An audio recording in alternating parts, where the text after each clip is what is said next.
survey that they could then send up to the CEO and hope that they could address some of these issues. So Pat did the survey and he compiled everything and he sent it over to the CEO, who did nothing with it.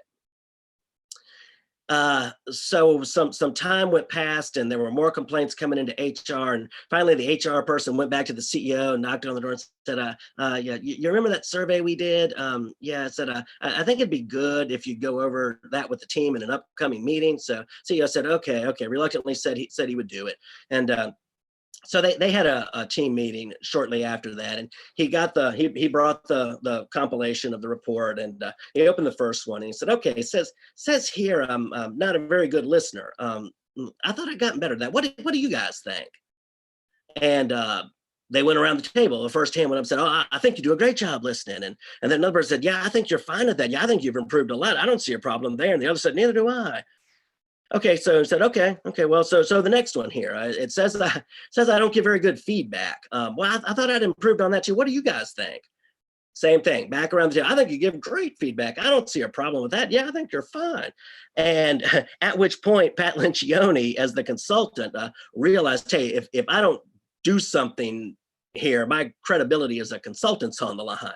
So he was in a little wheeled stool with wheels on it. So he kind of rolled over to the meeting and sheepishly kind of interrupted and said, hey guys, but yeah, nobody put anything in this report but you all.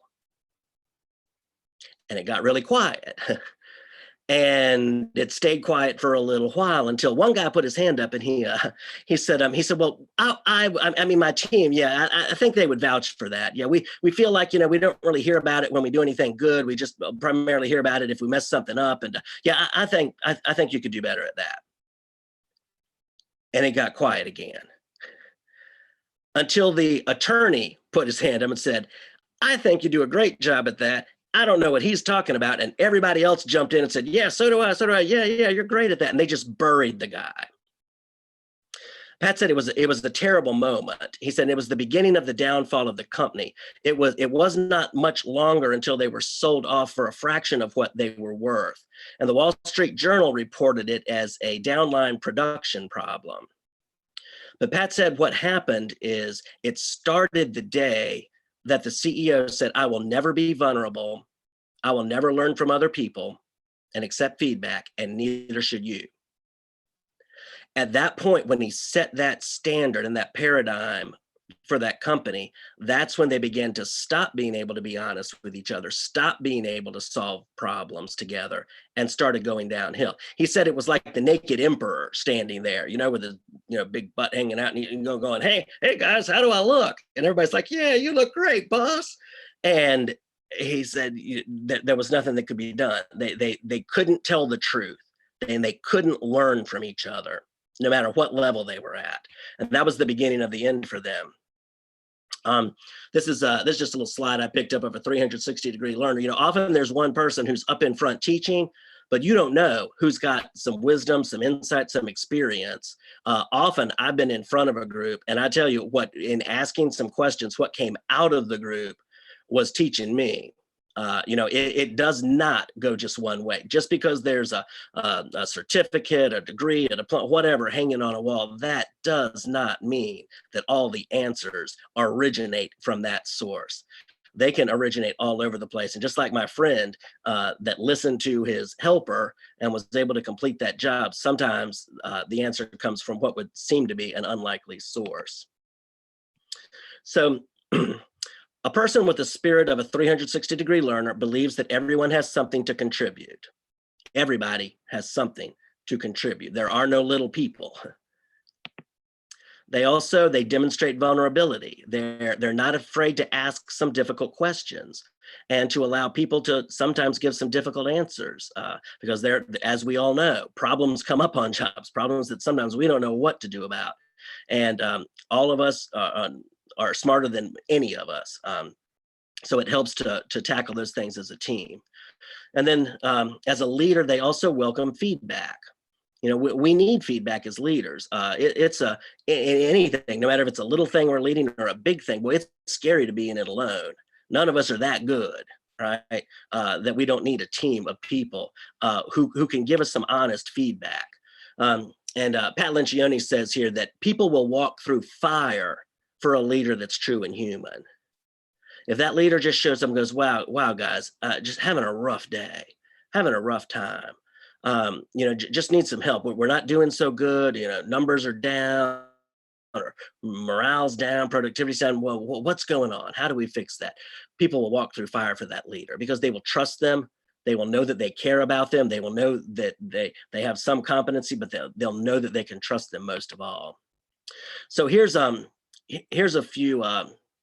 Oh, I'm already on the next one. Okay, so the next one is, I'm sorry, I went over that a little bit quickly. The second one is that the U in success stands for understanding the value of every team member.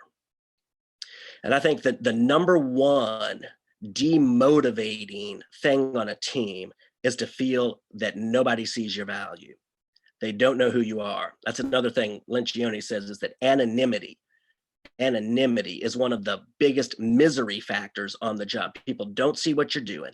And I mean, just think to yourself, just in life, not necessarily only on the job, but the job and just in life in general, how many people are giving their heart to something and feel like nobody else truly appreciates the effort, the intent, and the sacrifice that they're making, right? You don't have to raise your hand, but yeah, right? Wouldn't most of us have our hand up? It's just that way in life. But a person who's creating a leader, department head, anybody on a team who's creating a motivational environment is going to have a team that knows that they see value in them, right? Back in the early 2000s, the journal American Lawyer did a survey of a lot of law firms around the country, the junior partners in these law firms, to see what their contentment level was. And there was a law firm up in New York, out of New York City, called Sullivan and Cromwell, and they had an attrition rate 2 years running of over 30%. And when this survey was done the first time, they were in just the bottom handful of the whole pack. I mean, it was just a miserable experience. And it wasn't salary, it wasn't benefits. The people did not feel appreciated. These partners did not feel appreciated. And so the senior folks, they got together and they realized, hey, we got a problem here. We have a huge attrition rate running, and we can't just throw money at it because it's not a money issue. And they came to realize that it was an appreciation issue. And they got together and they put together what I think is a brilliant idea. They put together what they call the please and thank you, please and thank you program. And what they would do is, instead of just eating lunch up in their C-suite, locked away in their offices, they would actually come down. They would strike up conversations on the elevators. They would find out what the family's members' names were. They'd find out about the pets. They would find out about their vacations. They got to know the people, and they got to see them and to view them as other people, not just as members of the team, just there to serve a function and getting paid to do something. If there was an important task or project that was running late, they would come and they would explain it to them. They would give them the context of why it was important. And instead of demanding that they stay late and work on it because that's what they're getting paid for, they would ask them, they would respect them and say, hey, this is why this is so important. Would you be willing to stay late and help us get through this? This is this important to the whole company and to all of us. And what happened is, when the journal American Lawyer came back and did the survey again, I think it was a year, maybe 2 years later, when they came back and did it again, they had risen from the bottom of 163 firms that were evaluated. They had risen to number 1 in the state of New York. And it didn't cost them anything. All they did was implement this please and thank you policy. And what they were doing was just showing respect, showing value to every person on the team.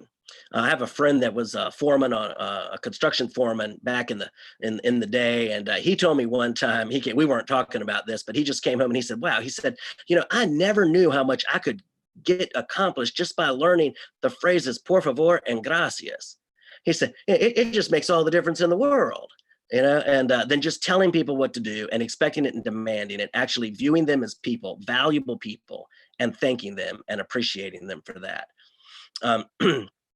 One of my favorite stories on this occurred some time ago. and I just become a marketer. For an organization, I was going to these different networking meetings and things, and there was one woman. She's a friend. Now, she's been a friend for years, but I didn't really know her at the time. And she was the marketing coordinator for an assisted living out in Virginia Beach, and she would host a number of meetings that I went to, and they always just came off flawlessly. She was just always relaxed, always elegant. She had what I call an elegant effectiveness about her. She would always get things done and never look like she was sweating at all. She would get the thing done and you wouldn't even know she got it done because she was still so engaging in the process. And I told her after I'd been to a few meetings, after a meeting, I said, hey, I said, I really like what you've got going on here. I said, I'd like a pint of what you're drinking. Could we possibly get together and let me pick your brain a little bit? And she said, sure, that'd be fine. So we made plans and we met up right after work one day just to grab a bite. And we were just kind of getting to know each other. And she mentioned very nonchalantly that she'd been divorced it was a year or two prior. And so I just kind of asked her directly back. I said, well, do you think there's any chance of reconciliation, or do you think you'd ever get married again? And she got really, really serious. And she looked me in the eye and she said, I will never give that much to anyone again. And it got really quiet for a while, what seemed like a long while, until I finally said, maybe the real problem isn't that you gave too much, but that you were appreciated too little. And she started crying.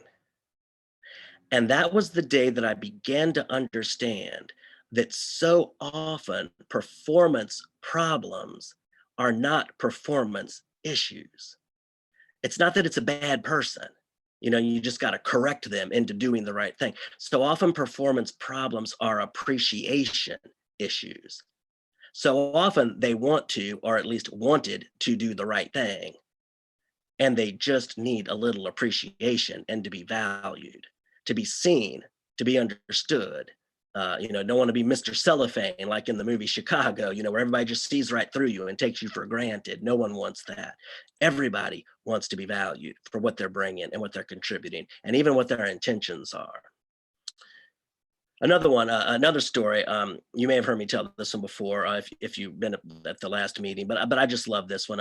My wife loves to go, and whenever she sees a veteran, anybody with a veteran hat, boy, she's coming after you, and she's hugging you and thanking you for your service to the country. And she just does this. Several times we've been going through a grocery store, and I just be pushing the cart along and just kind of chatting, about whatever I saw around or whatever food, and I just turned and I'm talking to thin air. She's gone. I mean, she saw somebody with a veteran's hat on. She's way back across the store going to thank them. And one time though, she did this. I wasn't there this time, but she saw a man with a Vietnam veteran's hat on, and he had a small child with him, maybe 5 or 6 years old. And she went over and she bent down to the child and she said, "Hey, did you know that your granddaddy is a hero?" And he looked up at him. He said, "Really, Grandpa? You're a hero?" And when she looked back up, there were tears streaming down the vet's face. Those emotions and he said, no one's ever said that to me before. Those emotions about what he gave and was never appreciated for. It had been probably 30, 35 years, but they were right under the surface. And all it took was one kind word that acknowledged and appreciated them to unlock them.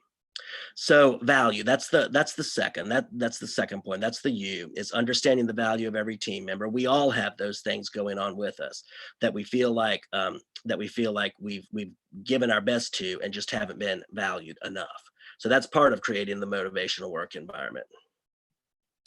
The first C, and there's the vision of value. Yeah, we all wish some young entrepreneur could create a pair of value vision glasses, and all we had to do is just slip them on, and we would immediately just see the value of all the people around us, and stop thinking about our own little world and our little microcosm that we tend to be so focused on, and that we could actually see what's happening in the lives of the people around us. And kind of like the book I just referred to earlier, the outward mindset. That's what we need. We tend to have an inward mindset. Okay, how does this impact me?